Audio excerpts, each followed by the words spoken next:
Welcome to the Millennial Body Image Project. We're two licensed dietitian nutritionists bringing you conversations that cut through the food noise, debunk wellness trends, and remind you that it's not you, it's the systems stacked against you. Together, we'll explore the struggles so many of us carry, challenge the fear-mongering that fuels them, and offer evidence-based, compassionate tools to support your body on its own terms. Because your lived experience matters, and your body is not the problem. If you've ever felt like emotional eating is a moral failing or something you just can't stop doing, this episode is for you. So this week, we're unpacking emotional eating myths, stigma, and why some approaches to healing emotional eating are actually making the problem worse. We're also going to talk about how improving your relationship with food should not hinge on weight loss and what you can do instead. Don't forget to check out our holiday food and body image support series, which has 9 short episodes and resources designed to support your nutrition and your relationship with food through the festive season. And the link to that will, of course, be in the show notes. Okay. You ready for this? Yes, I am Emotional ready. eating. So we have been, I feel like this is one of those episodes that we've been talking about for like at least 9 months. But we've also done episodes about this topic. Yeah, but not in this way, I how many guess. times within those episodes we've been like, we're going to do an entire episode on emotional eating? That's so fair. Yes. We're going to talk about a different aspect of emotional eating, similar to how we talked about intuitive eating before and talking about how there's issues with the way that it's portrayed and the way that people struggle with trying to do emotional eating and mindful eating and stuff. And then the way that it's being taught or marketed in some ways can be really insidious. And we're going to bring that angle in today, but specifically about emotional eating. So before we get into any of that, we want to talk about what actually is emotional eating as portrayed in the media and how we're commonly taught to perceive emotional eating, I guess, and how we are told that we experience emotional eating. And I thought that Christina framed this in a really great way of when we're talking through these examples, all of these are non-disciplined, non-planned eating, which almost is automatically assumed to be some kind of emotional eating, stress eating, bored eating, something out of the non-planned category, right? So when you are sad, for example, let's say you get fired from your job, right? Like what are you going to do? You're going to go out with your friends and maybe you'll have some drinks, or maybe you go treat yourself to some food, or maybe you go home and you kind of unpack that by yourself with some food that you don't, let's say, typically allow yourself to have on a regularly scheduled basis during the week, something like that. Or a friend gets broken up with, or something sad happens, or you're just existing in the world as it currently is, which is an overwhelming garbage dumpster fire shit show. And you're like, you know what? I would really just like to confide in some food right now. I always think of that gif that people use, and it's those two people like bad day, treat yourself, treat yourself. What show is that from? Oh my gosh, it's so funny. I love that scene, but that's what I keep thinking about. It's like anything that goes on. Parks and Rec, maybe? Parks and Rec, yes. It is Parks and Rec. But anything that happens in your life, it's like immediately treat yourself. And it's usually with food, right? Like that's what I always picture of as like this idea of emotional eating. But what's interesting is also there's this misconception of this particular brand of emotional eating, let's say, that it's always associated with like bad or sad things, right? We don't typically categorize happy instances with food in this specific category that is associated with like guilt and shame and this kind of icky feeling that comes up, right? Totally. If you get a promotion, if you're really happy about something, things are going well. Oh, let's go out for drinks. Let's go out to get dessert. Like let's go get a celebrate special with dinner. something. Yeah. Yes, exactly. For some reason, and we'll tell you why later, but it's not typically in the guilt and shame, non-disciplined, non-planned category. And the kind of cultural narrative around this is that emotional eating is rarely talked about as a normal human behavior, as something that just exists and happens to all of us, intentionally or not. And instead, it's turned into this moral failing that we should have a lot of guilt and shame around because we are not purely using food as fuel. I think also one of the other pieces of the puzzle that make it complicated is that we have this idea, especially when we go back to this non-disciplined, unplanned eating times, like at the end of the day, after we've already had dinner and the kids are asleep and you go to the sofa and you're like, oh, I'm gonna watch my little showbies. And while I'm watching my little shows, I'm gonna get myself a little sneaky snack. And you're not actually hungry. But I think one of the things that makes this tricky is that people inherently think that that behavior, that habit that we've built around nighttime snacking or whatever it is that we're doing, we think of it as inherently bad because we're still holding on to this narrative of calories in, calories out. And that each time you eat that's unplanned or an excess or a time that you're not actually physically hungry is inherently bad, and then it turns into this moral failing, right? Like, man, if I just stopped eating on the sofa at night while I'm sitting there, watching my shows, then maybe I would lose 10 pounds. That's probably where my 10 pounds are hanging out. So I think that's part of it, and so there's this narrative that if you should stop eating when you're not hungry, lose weight, be good. And if you can't do that, then you're kind of failing and you feel really guilty and have a lot of shame around this behavior that you're falling into at night or whenever it is or when the days are really hard or whatever it is, insert time here that this happens, we then get caught up in this loop.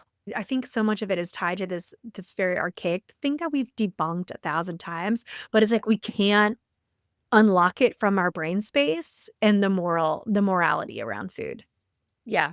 Well, it's also framed as a loss of control, that you're weak, that you're undisciplined, and the consequence is assumed to be weight gain. And when you think about all of those phrases that I just used, we've talked about this a lot in terms of the way that people frame the opposite of healthy, the opposite of disciplined, the opposite of being good, right? And so anything that is the opposite is like, oh, must be wrong. Therefore, what I am doing is my fault for gaining weight, which unlocks all of these other things of like, oh, if you gain weight, then you're undisciplined, you're unhealthy, you're lazy, you're blah, blah, blah, all the things. So people are almost projecting emotional eating onto weight gain and then kind of leapfrogging over the weight gain and being like, okay, if I am an emotional eater, which if you listen to our episode with Bea Albina, we talked about how we're trying to not identify with these things. So instead of saying I am an emotional eater, it's I have a habit of emotional eating or I do emotional eat sometimes, right? Or emotionally eat sometimes, I guess. It's like you're leapfrogging over that middle part and saying, if I am emotionally eating, therefore I am unhealthy, I am undisciplined, I am lazy, I am unlovable, I don't belong. It's all these things that nobody wants to identify with or have, right? And so then what happens is we all feel really icky when we experience what we're being told is emotional eating because all of the assumed consequences that are happening with that. And then you have a niche and you have people who come in and people who are claiming to fix your emotional eating. Take my 6-step program and you'll fix your emotional eating. Follow my Instagram, follow my podcast, follow my whole thing. People who Read my book. buy my things is basically what it is. Find a supplement. Run. Yeah. Although I will say that's the one thing I haven't seen with these people. No, I haven't. Is, I've like, never seen selling that. supplement. I mean, it's a perfect example though, right?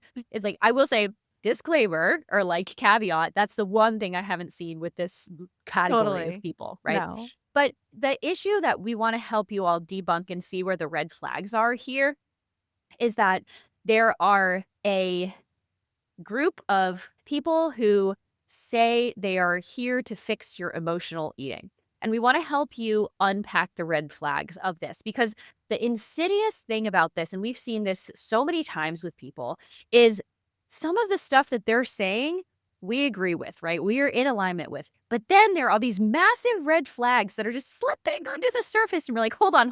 We need to unpack this, right? And the very first one we want you guys to be aware of is a lot of people who claim to be these emotional eating coaches, they use their body or their weight loss story as their business card, Yeah. as a way to say, I did it, so therefore I can teach you how to do it. Also, too, like, I think part of it is also is that they're using themselves as a testimonial, which understandably, like, I get the idea, right? It's like, okay, Well, I get the marketing. I get the marketing, right? 100%. I get the marketing. But I also, if it wasn't weight loss, it wouldn't be as much, Compelling. it, it wouldn't be one as compelling, but two, it wouldn't also be as much of a red flag. Like if they were like, I now have a more reciprocal relationship with food, or I have all these other different coping skills, or whatever it is. The idea is that what's hidden inside of them using their body as a business card and as a testimonial is that it creates a false promise. Whether they're saying that or not, they might not be saying, I lost 50 pounds, therefore you can too, and I'll show you how, right? Like an info commercial from the 90s. Like it might not be that I mean, clear, that's basically what they're doing. but that is the undertone, right? Like that is basically it. That's what's internalized when we're reading this. They're saying, oh my gosh, I healed my relationship with food. I'm no longer emotional eating. And guess what? I'm now 50 pounds lighter. And you're thinking to yourself, well, goddamn, That I would sounds love great. add to cart, like immediately. Who wouldn't want to do that, right? Like, because that is so compelling. And it really touches on something that is so deeply and culturally attached to us as something that we want to change, that we feel like has to change, and that we want to feel better about ourselves, right? But it's still based on this idea and this thought pattern that emotional eating is bad because you're out of control and gaining weight. And if we could just fix your emotional eating and you only eat when you're only hungry, then voila, calories in, calories out, ta-da. Whereas like we know it doesn't take long in a Google search to see very quickly how much the concept of calories in and calories out has been widely Debunked. debunked, right? But yet it still is attached in there. And to me, when you read these types of emails or you see these Instagram reels or these things or whatever it is that you're finding out, these podcast episodes that you're listening to, it's so hard to turn away from it because of these false promises, because you hear so much in it and it touches on this very deep part of you that wants this change too, and then they're basically saying, "Well, you can have it too if you do Mhm. this." And Yeah, it's they're telling you exactly what you want to hear. I mean, it's very similar to the people who say, like, I am an intuitive eating person, not an actual intuitive eating coach, but like the people who say that they're doing intuitive eating and they are non-diet and they are also basically prescribing and eat this, not that, and also weight loss. It's like those Mhm, those two things cannot coexist at the same time because what is also happening is what these people are saying and the modalities that they're using is the underlying theme is you have only healed your emotional eating and only healed your relationship with food if you had lost weight. And that may not be the intention, but that is exactly what is coming off in the way that they're talking about this stuff. And then the problem is exactly like we've talked about with functional medicine and a bunch of other stuff like this is the impetus is now on you. It's like, mhm. oh, okay, so here is my barometer. Here, I'm going to follow their 10-step program or whatever it is to stop emotional eating. I'm going to add in all these their coping tools and stuff, which that part we don't have an issue with. We're going to talk about that, right? But if you've done all of those things, and then let's say you do feel like you've made significant progress in your relationship with food. Maybe you're binge eating less. Maybe you're scavenger eating less. Like maybe you're doing less of these types of things that make you feel out of control, but you still haven't lost the amount of weight that you think that you should.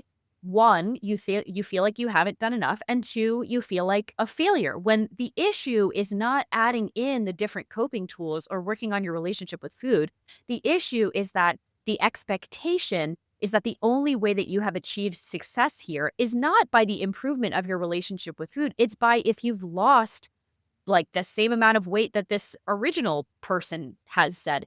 And it's just taking this whole concept that could have been so good and then bastardizing it. And this is the main thing that we have an issue with is like, you were so close. And you'll see, we're not going to give you any specific examples because we're not here to dox anyone, right? But it's like, when you're going through these people's Instagram profiles, when you go through their emails, when you go through their podcasts, it's like so many of the things, not only do you resonate with, but we, Christina and I, are in alignment with some of this stuff. But then it's like, oh my God, we got 75% of the way through the book and it was pretty good. And then we lost the plot. And We I just lost the plot. Honestly, I think, like, there's, like, 2 things at play here because in some ways, part of it is because they just haven't worked on their own weight stigma, and the other part of it is pure marketing, right? Insert pain point here, let them know that you have a solution for this pain point. Your pain point is weight gain. I have a solution for your weight gain, and you're going to buy my product, right? Like, that's how it is. The problem is they have no control over what your body does with health promoting behaviors. They have absolutely no control over that. They do not have control over that outcome, but yet they're promising freedom. And what they're really saying is, here's a new way to pursue weight loss without saying the words, but actually saying non-diet, healing relationship, food, etc. So like all of the content that they're sharing, and you might even get on a discovery call with one of these people and you bring this up, and they might say, you know what, I really don't care if you lose weight or not. It's really about your relationship with food. Wonderful. Can we take that out of the marketing? Because the truth is that whether or not they say, I don't care about your weight loss or whatever it is, it's now been written out in black and white on the screen, on the thing that says, I had this result and you can too. And here's the way that I did it, which is really, really hard to like detach in your mind because we are all so attached to this outcome of weight loss in our lives because it's such a big pain point and stigmatized within our culture that it'd be really hard to not attach to that, even if the person is saying, "Hey, I don't care if you lose weight or not. It's really about all these things." Like, yes, claps, like, this is fantastic. But then at the same time, it's like, I can't attach from this now because now I've seen your before and after photos.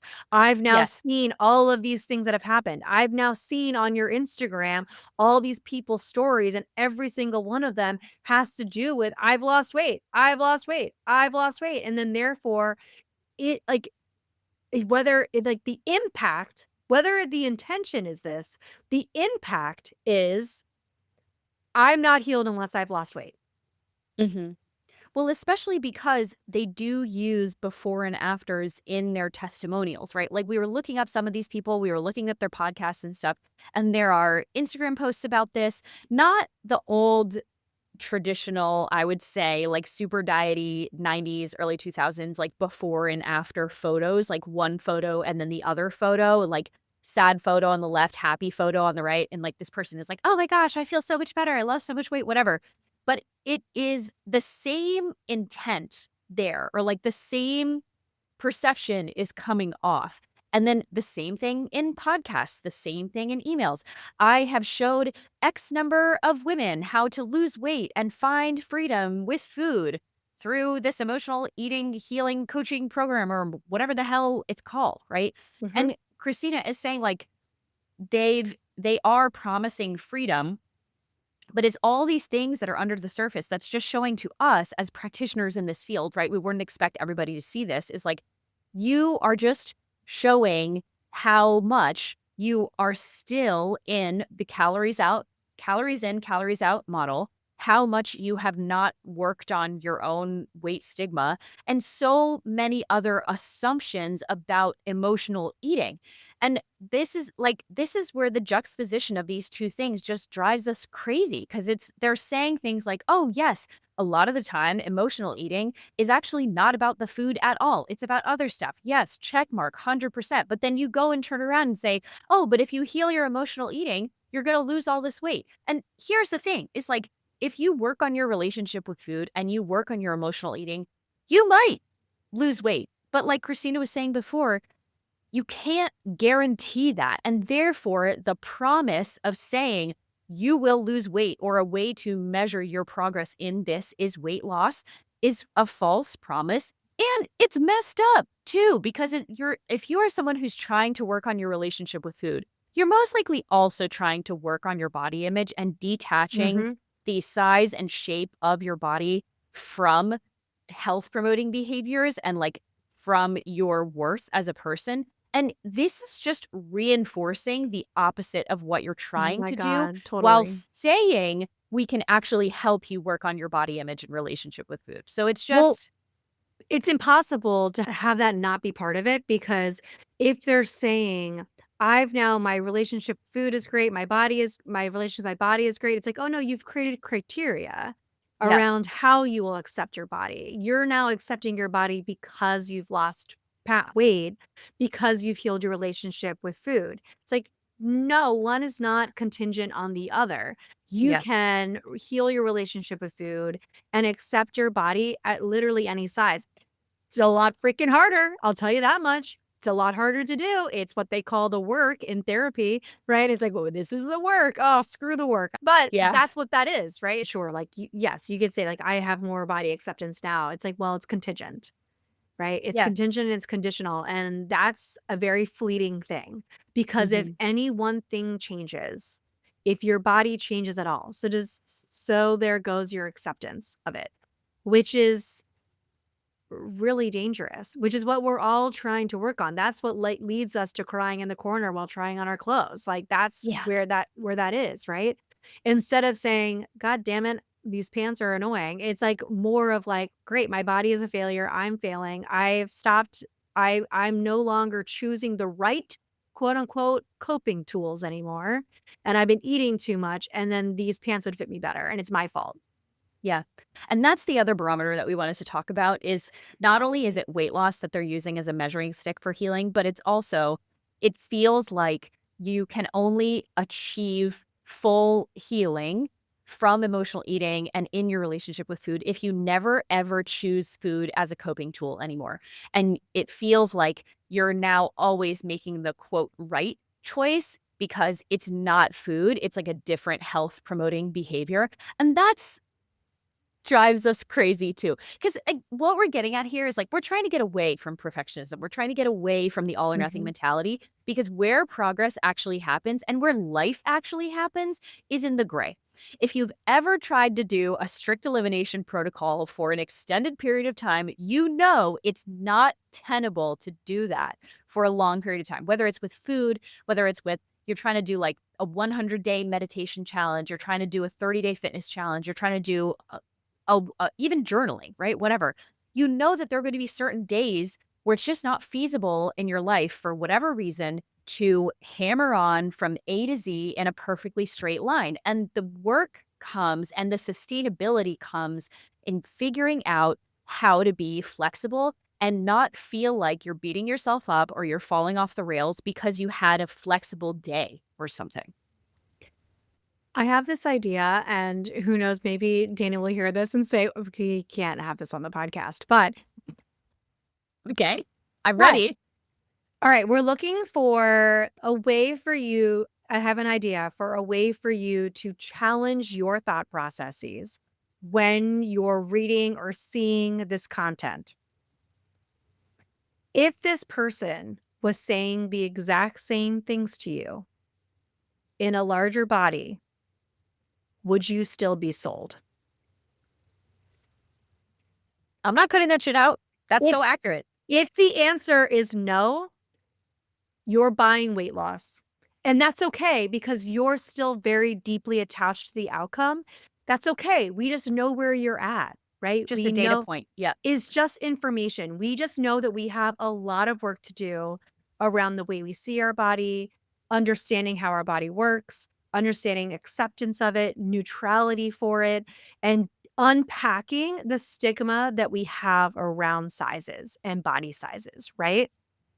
But the truth is, if they didn't think that weight loss was the proof of their thing working, they wouldn't be showing it to you front and center. And the reason why they're showing it to you front and center is because that shit sells. Mhm. That's why.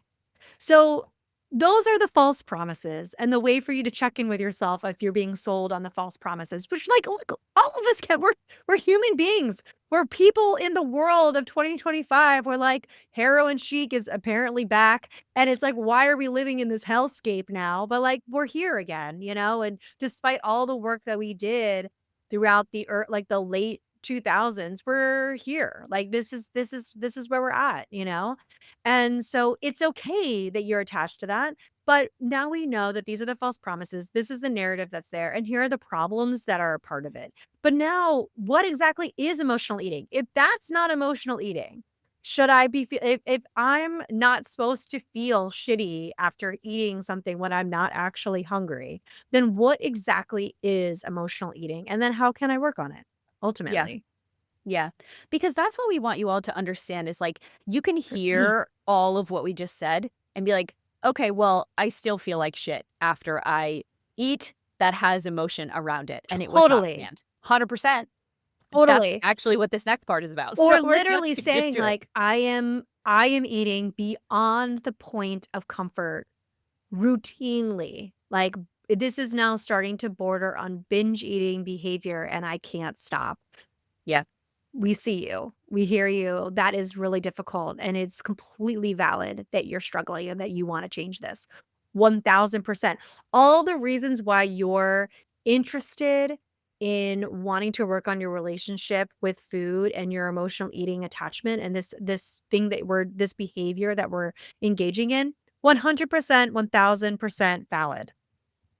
The Yeah. hard truth is what I just said to you. If I wasn't trying to hurt your feelings, this is what I would tell you about it. Like, Hmm. that is why we're being sold into these things, because that's the truth, Yeah. right?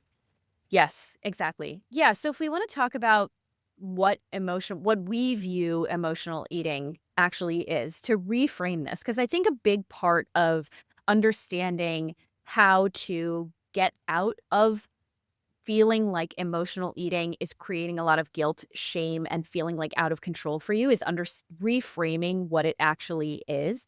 And so with emotional eating, all that it means is that you're not just engaging with food for physical fuel, right? Fine. Most people will be like, well, yeah, duh. Although No shit. some people are definitely on the, like, food is exclusive fuel, and that's, like, a whole different conversation. But for most of us, we can acknowledge that, yeah, of course, there are situations where we don't only utilize food for exclusively fuel. It's also pleasure. It's also tradition. Think about holidays. It's also for comfort. Think about when someone is grieving, you bring them food. And then also for coping, right? And none of those are inherently bad things. It's all of the assumptions and things that they get wrapped up with. That's where a lot of the guilt and shame comes in. Food is a tool in the moment. It's not a moral issue. The moral issue comes from all of these things that are then attached to the food and to the act of eating and to all of the other stuff that is around the food that makes it feel like it becomes a moral issue. And one thing that we also always hammer home on here, and I'm sure you've heard us say this on a couple of other episodes, is you don't want food to be your only coping strategy that you have, because that is when it can start to feel out of control, like food is controlling you, especially if you do have binge eating that goes on, or if you have disordered eating history, eating disorder, anything like that. When food, it feels like is your only coping tool for this stuff. Yes, of course, it feels not great. But then the strategy there is not to just like say, okay, well, I'm just going to stop doing that. Okay, so now you have zero coping tools. No, it's acknowledging that, like, yes, you don't want food to be your only coping strategy, but that doesn't mean that food can never be your coping strategy. It's trying to find somewhere in the middle here while also learning what are the needs that my body is asking for and how can we meet those needs in another way that is not only food, but not excluding food completely. Yeah, I think the truth is that I think this is something that is often forgotten in this whole narrative is that food is inherently emotional, right? And it's been used as an emotional, like, it's been used in very emotional times throughout history, through every culture and everything. You think about every wedding, food, centered around food. You think about funerals, centered around food, right? That's when everyone's gathering. I always like people are gathering at that time. They're providing food to others as comfort and as love and as an expression of we're here for you. Same with celebrations, right? It's pleasure. It's like, oh my God, this is so incredible. What an exciting day. I'm so excited. Let's go celebrate that A on that test that you fucking worked hard on with some ice cream, like, that sounds amazing, right? It's all of those things. It's inherently pleasurable and inherently emotional. And Well, so when also, sorry, just to add one thing, one of the reasons that people love to travel is to experience other cultures through food, right? Like that totally. really is the way that you can engage in or start to on the tip of the iceberg to experience a different culture that is completely different from yours is through their food and specifically through their traditions around food as well. Yeah. The whole point is like if it's inherently emotional and we're trying in our way of healing our emotional eating is by saying that no, eating's only for fuel, then you're no longer living with the intent of food being enjoyed across the board, right? Then you are opting out of having a birthday cake with your friends. Or you're then opting out of going out for ice cream and you're opting out of going and ordering a beautiful dinner for your family, and that's not healing, that's restriction. Mhm. And so it's not gonna heal anything. So the thing that I look at is what Data said earlier is it gets hard when it's the only strategy, right? Because we feel like it's happening to us rather than being something that we have choice and empowerment over, right? It's harder when it's the only tool in the toolbox because of that, right? Because then we feel like again, like it's happening to us. I'm not in control over this behavior. That's when it feels real like, wow. The same way that it would feel really out of control if all of a sudden you were like, I'm drinking a lot. I'm coming home and drinking so much. And it's like, okay, some of us have to stop drinking, right? But then also at the same time, it's like, well, maybe if my You real can't stop eating. you That's the can't difference here. you can't stop eating, guys, but, I have to change the way I relate to it, and it's like the the habit of drinking or the coping skill of drinking and the coping skill of eating is a conduit for how am I dealing with these things that are happening in my life, not the problem itself, right? It's like I have to build in new skills. So if you were to all of a sudden say, I'm just gonna cut out food and I'm only gonna eat when I'm hungry, it's like, no, you're gonna end up binging in the corner, like out of control and then crying in the corner immediately afterwards because we cannot pull the rug out from underneath you. You have to add in new strategies, learn new tools in order to have a new relationship so you can sit back and say, "Hey, you know what? I've had a really, really hard day. This was awful. And really, what I need is a really great hug from my partner and have some and watch a movie together and sit down and cuddle. And I need co regulation." And then also at the same time, you can say, but it was also a hell of a day. And I didn't get enough groceries because this week was crazy. And I'm hungry and I'm still going to order the comforting noodles from my favorite place. Completely different mindset than had a hard day, ordered noodles, felt terrible about myself, and not really Mhm. sure why we ordered noodles. And then we shame ourselves for making the choice to order noodles. Very different, right? Yeah. Mhm. Very different. The issue is not you and the noodles, it's actually your boss for giving you a horrible day. So actually what we should be cutting out is the boss and to begin with. No. There's so many factors that go into why we might be having this kind of chaotic relationship with food in general, like, anyways, and I think part of it is, like, what we might think is emotional eating might just be chaotic eating patterns. Mhm. And we've also are having hard days and we're stressed. And then the only time you have to sit down and actually enjoy something is at the end of the day when everyone's asleep.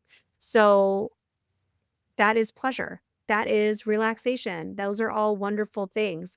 But I think what's hard is that sometimes we don't realize that the things that we're doing earlier in the day impact our whole regulation throughout the day, that we're not able to make more regulated choices because everything's coming from a place of like, oh my God, the house is on fire. Yeah. Mhm. Yeah, and one thing that we agree with a lot of these emotional eating coaches is that food is not actually the problem here.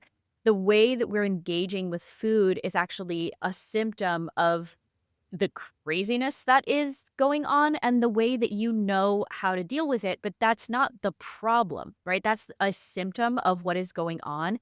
But then with these emotional eating coaches and stuff, they're on the one hand, they're saying food is not the problem, but they're actually saying, oh, no, wait, actually, food is the problem because it's the reason that you're gaining weight. And if you could just fix your relationship with food, then you'll fix the weight. I was just gonna say real quick is if someone is saying that they're an emotional eating coach and they're not also telling you to see a therapist, then you're never gonna solve this problem.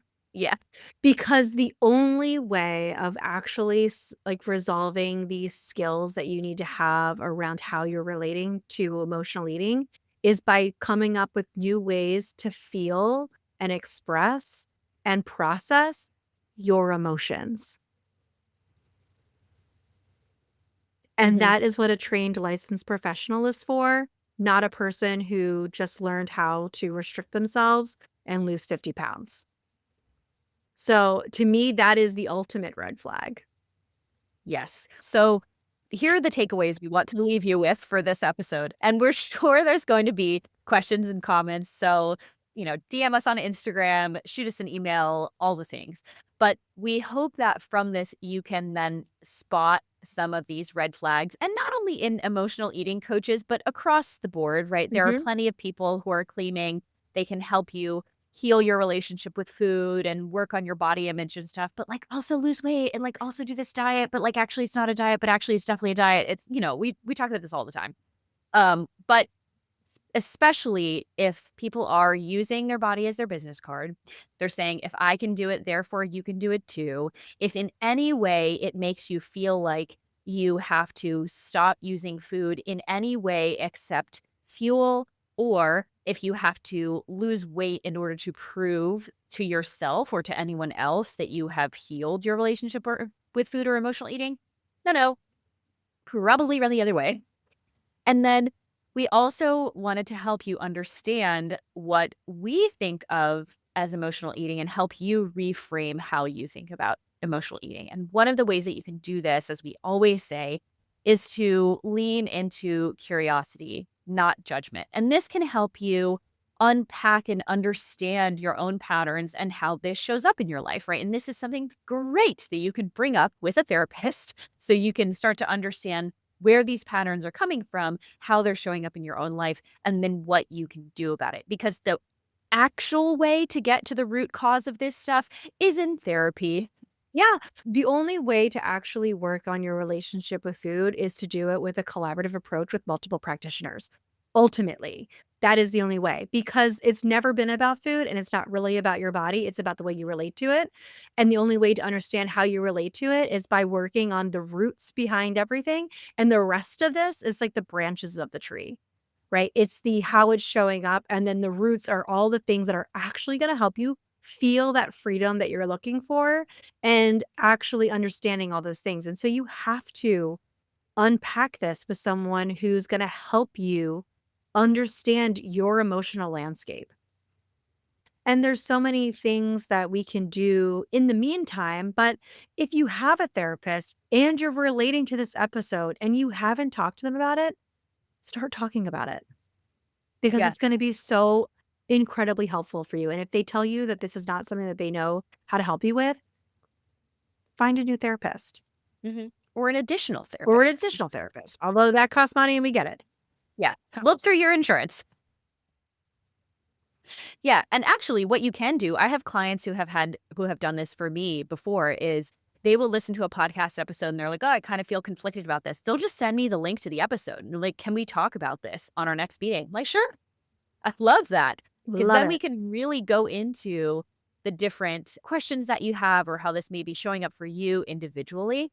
And then we would encourage you all to think about, what other coping tools do you have aside from food? And if you're thinking about it and you're like, oh my gosh, I really don't have many other ones, then I would brainstorm, not in the moment when the emotional eating is Yeah, yeah, happening, no, yeah. but at a different time when you feel more regulated, of how can I diversify my toolbox? And the way that you can think about that also is, if you do identify as an emotional eater and you primarily eat when you are sad, or if you have uncomfortable feelings, you want to cater the tool to the feeling that you're trying to work through.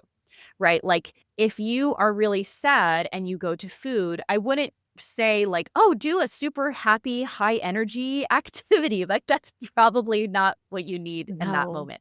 So you want to try to cater the tool to the processing of the feeling, if that makes sense. Sometimes using only one tool is part habit and then also part because we're not incorporating the things that help us feel more regulated and process our emotions more frequently. Like if Mhm. it used to really help you a lot when you were going to your therapist regularly, what happened? Why aren't you going anymore? Maybe it would make a lot of sense for you to go back if this is the only Mhm. place where you have to let your feelings out and process it. Like what stopped you? Is it finances? Okay, can we find someone else within our network, our insurance network, or whatever it is? Or going back and thinking about from that standpoint of, okay, let me just evaluate a little bit and see what I can do within my capacity to help support and add those things in so that I Mhm. have a larger capacity to feel like maybe I don't always need to do that every day. Yeah.